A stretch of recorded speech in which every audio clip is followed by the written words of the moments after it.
While most urban residents would like faster broadband, any broadband at all would be welcomed by many rural residents.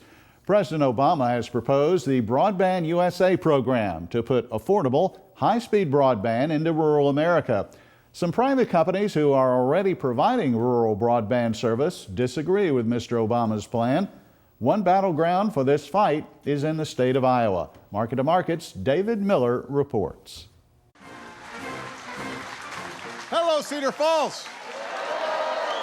As part of his pre-State of the Union speech tour, the president traveled to Iowa to unveil his administration's plans to move the country forward over the next 2 years. Today, I'm in Cedar Falls to talk about how we can give more communities access to faster, cheaper broadband so they can succeed in the digital economy.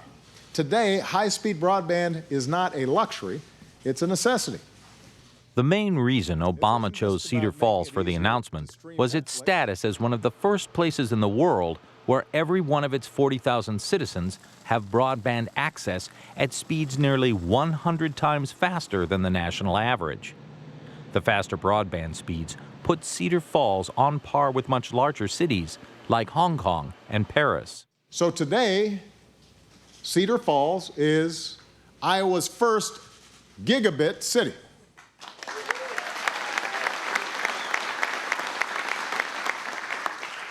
Now that sounds like something out of a Star Wars movie, Gigabit City.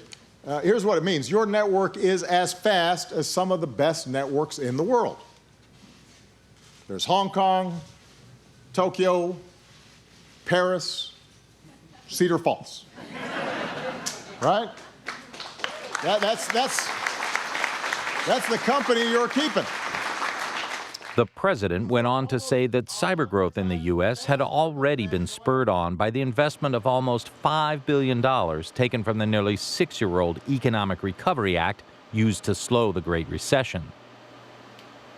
So far, Obama said 113,000 miles of network infrastructure were constructed or improved. Thousands of schools, libraries, and medical facilities had been connected to the internet, and tax credits have been given to businesses that expanded their networks. Yep, so use December. Responding to the president's remarks, Mediacom Communications, the nation's 8th largest cable television company and one of the leading cable operators focused on serving smaller U.S. cities, issued the following statement. Mediacom is deeply concerned with the comments made by President Obama during his visit to Cedar Falls Utilities. CFU is a municipal utility that leverages its government-conferred monopoly over electric, water, and gas service to unfairly compete with private enterprises for cable television and high-speed internet customers. The president's remarks, combined with the selection of CFU as the venue for his speech, clearly show that the White House wants to waste taxpayer dollars to supplant our nation's private sector broadband providers with government-owned utility companies.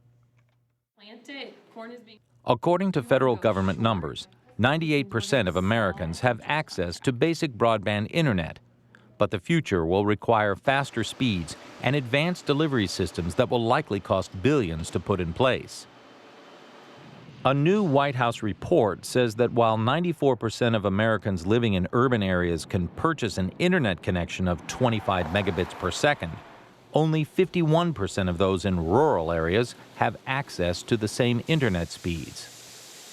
Again, though, Mediacom CEO Rocco Comizzo refuted the president's plan and his commitment to rural America, saying, since 1999, Mediacom has invested $2.8 billion in Iowa so that communities like Hamilton, with 35 households, and Goose Lake, with 98, can enjoy cable television, broadband, and VoIP telephone services comparable to those available in Chicago, Los Angeles, New York City, and Washington, D.C.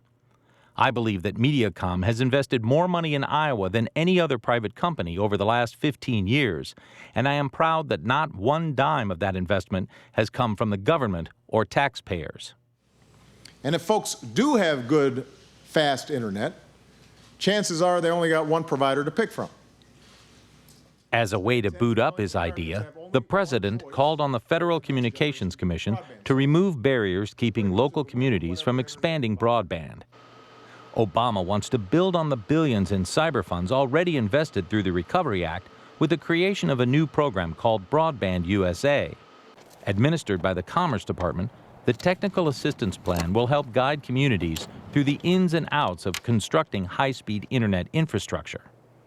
And he noted that the Department of Agriculture is offering financial assistance through its Community Connect program, which provides financing to carriers that bring high-speed broadband to underserved rural areas.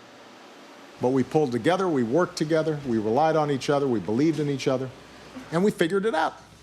We're blessed. During Obama's 20-minute speech, however, no specific funding dollars were announced to implement the president's plan. Even with the issue of the public sector competing with its private counterpart unresolved and no details on how the government's commitment to underserved areas would be financed, both sides of the aisle agree the need for speed knows no political boundaries. A clear example of the idea crossing party lines was seen when Iowa Governor Terry Branstad, a Republican, tasked the Iowa legislature with adopting a similar program called Connect Every Acre. Together, let's put partisan politics aside and give rural Iowa the broadband legislation that connects every acre and connects communities to the careers of the 21st century. Closer to the ground, Dave Duncan, CEO of the Iowa Communications Alliance, which represents more than 130 community-based telecommunications providers, offered yet another perspective on the importance of high-speed broadband. Duncan notes that in addition to Cedar Falls, several other Iowa communities already offer gigabit internet speeds directly to Iowa homes. But the bigger question that remains unanswered is exactly how both public and private broadband providers will hook up underserved areas so all Americans can fully realize the benefits of the digital age. For Market to Market, I'm David Miller. And you can watch this story on rural broadband. Once again, go to the Farmweek website, farmweek.msucares.com. You can also watch Farmweek stories on YouTube and Facebook. We'll have a link to the Market to Market website where you can see the story as well as read the entire script. Again, that's farmweek.msucares.com.